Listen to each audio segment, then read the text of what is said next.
ଆମର ଆଜି ଜିଲ୍ଲାରେ ମାଲକାନଗିରି ଜିଲ୍ଲାରେ ଧାନ ମଣ୍ଡି ଶୁଭାରମ୍ଭ କରାଗଲା।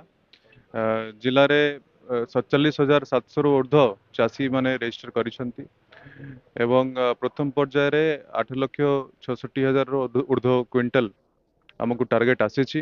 ଗଲା ବର୍ଷ ଯେମିତି 14 ଲକ୍ଷ କ୍ୱିଣ୍ଟାଲର ଉର୍ଦ୍ଧ୍ୱ ଆମେ କ୍ରୟ କରିଥିଲୁ, ଏଥର ବି ଆଶା କରୁଛୁ ସେତିକି ପରିମାଣ ବା ତାଠୁ ଅଧିକ ପରିମାଣ ଆମକୁ ଟାର୍ଗେଟ ସମ୍ପୂର୍ଣ୍ଣ ରୂପେ ଆସିବ।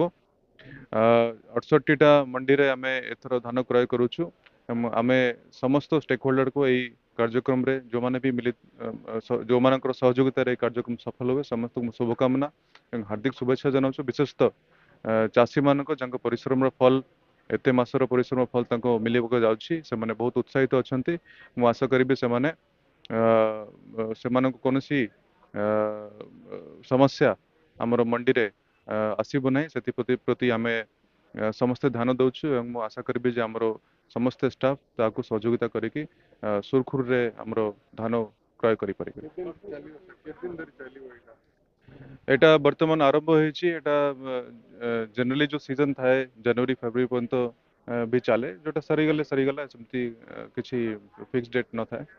କିନ୍ତୁ ଆମର କଟନୀ ଛଟନୀ ଉପରେ ଆମର ଯୋଉ ସରକାରଙ୍କ ଆଭିମୁଖ୍ୟ ରହୁଛି ଯେ କଟନୀ ଛଟନୀ ଜମା ହବ ନାହିଁ। ଫେୟାର ଆଣ୍ଡ ଆଭରେଜ କ୍ୱାଲିଟି ଧାନ ଯଦି ରହିବ, ସଫା ଧାନ ଯଦି ରହିବ, ଯୋଉ ଆମର ମାନର ଧାନ ରହିବ, ତାହେଲେ କଟନୀ ଛଟନୀ ହବାର ଜମା କୌଣସି ଚାନ୍ସ ନାହିଁ।